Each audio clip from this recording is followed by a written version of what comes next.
You are no more than a cockroach, a rabbit, a fragment of outdated code with no meaning. Hey everyone, and welcome back to the channel. Today we're going to be taking a look at Phantom Liberty, which is the expansion and massive reworking of Cyberpunk 2077. This review is coming in a little later than a lot of the others out there, but that's because I like to give a solid amount of time to game reviews, and in CD Projekt Red tradition, this is quite a lengthy expansion. For reference, I played the original Cyberpunk 2077 back when it was released in 2020 and really enjoyed my playthrough there. I was playing on PC and just happened to have a hardware configuration that, for whatever reason, didn't get plagued by bugs much after the first patch, so I didn't have as negative of an experience as a lot of people out there did at that time. With that being the case, going into this expansion, I was literally only 5 minutes shy of having spent 100 hours playing through the base game, and if I'm honest, I felt like that was probably going to be enough of the Cyberpunk 2077 experience for me. With all the press on how much Phantom Liberty re-established the game's legacy though, I decided it was worth checking out, especially from the point of view of a PC player who already really enjoyed the base experience in the relatively distant past of December 2020. Now, a lot has changed with Cyberpunk since I last visited the world of Night City, and I knew I was going to have to address all that before I could even jump into the new expansion.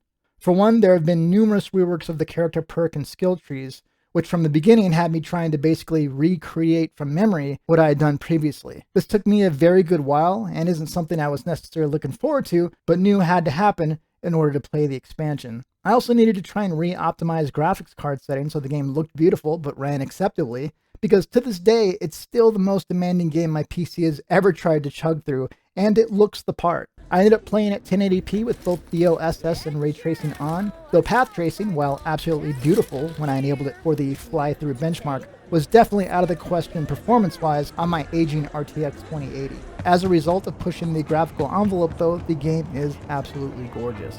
It's worth noting though that most areas that were combat heavy felt a little bit better optimized for smooth frame rates, so it really came up as a nuisance when ultra-fast responses were more important, and presented itself a bit more when just driving around the city. So with all that behind us, how good is Phantom Liberty? Well, it's both lengthy and of the highest quality production values, while embodying everything I liked about the base game. For me, it didn't completely perfect the formula, as many reviewers out there are saying, but that's because I already had a positive experience the first time around. If I had to sum up the game in a sentence, I'd word it by saying that it's more of the same great game, but with a more focused narrative suitable to an expansion that only the very best of expansion efforts could possibly provide. Idris Elba does a great job in his role, and they captured his performance quite solidly. You can definitely tell it's him acting. Data gathering, planning, it's all done. It's high time we righted some wrongs of the past. Along with him, Somi and President Myers, two other characters you interact with almost right away, are also wonderfully portrayed. You seen the swarms Henson has out hunting? Might have nabbed her. Possibility. One that concerns me the most. There are times where you can not only hear the emotion in their vocal performances, but see the pain in their eyes as the animation work really drives it all home. Yeah, with you and myself.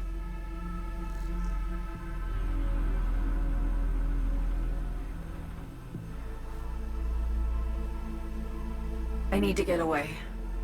These are highly flawed individuals trying to make things work in their existence as best they can, and the story is firing on all cylinders here. For comparison, while I was just shy of 100 hours with the base game, my Phantom Liberty experience soared up to 143.5 hours by the time I completed my playthrough. Admittedly, some of that was spent trying to respec my character and lock down graphic settings, but there is definitely a lot of gameplay to enjoy here, and merges in with the rest of the game flawlessly. And that playtime is not even including the alternate branching story choices that I've still yet to explore, but we'll talk about shortly. The expansion starts with a huge set piece similar to the base game with Jackie, and from there it opens up and you can tackle side quests as you please.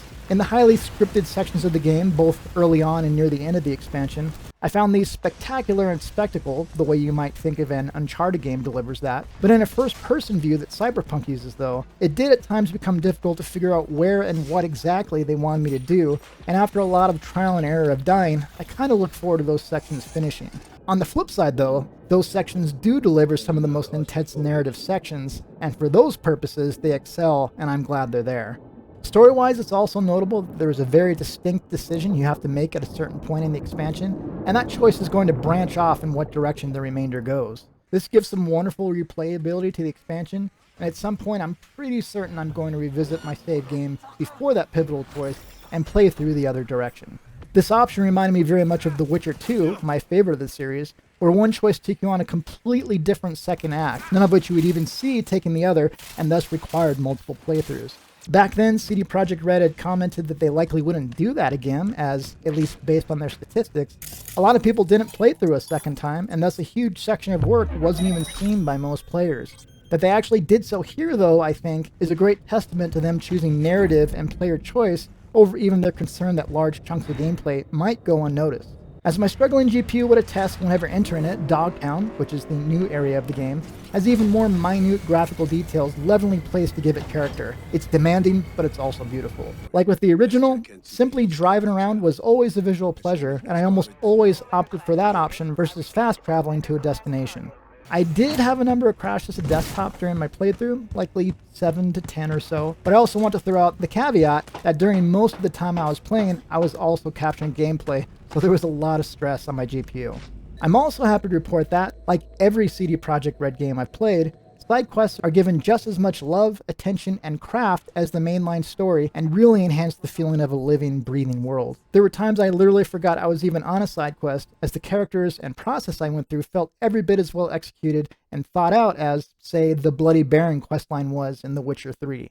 At the end of the day, Phantom Liberty delivers more of the same great content that CD Projekt Red is known for, and that the base Cyberpunk 2077 experience delivered back in 2020. For many players, it will likely be the indicator they were waiting for to finally give Cyberpunk a playthrough now that it's in a much more stable form. While I wouldn't call Cyberpunk with its expansion Phantom Liberty a flawless game, I would say it does improve and add to the narrative. Whereas I would have given the base Cyberpunk 2077 experience probably around a 9 back in 2020, I would say this moves up to probably a solid 9.5 to 9.7, leaning a little bit more towards a 9.7 because of the love, attention, and crafting they've given to the experience here. If you at all enjoyed Cyberpunk 2077, or have been waiting to dive in, this is the perfect time to do so.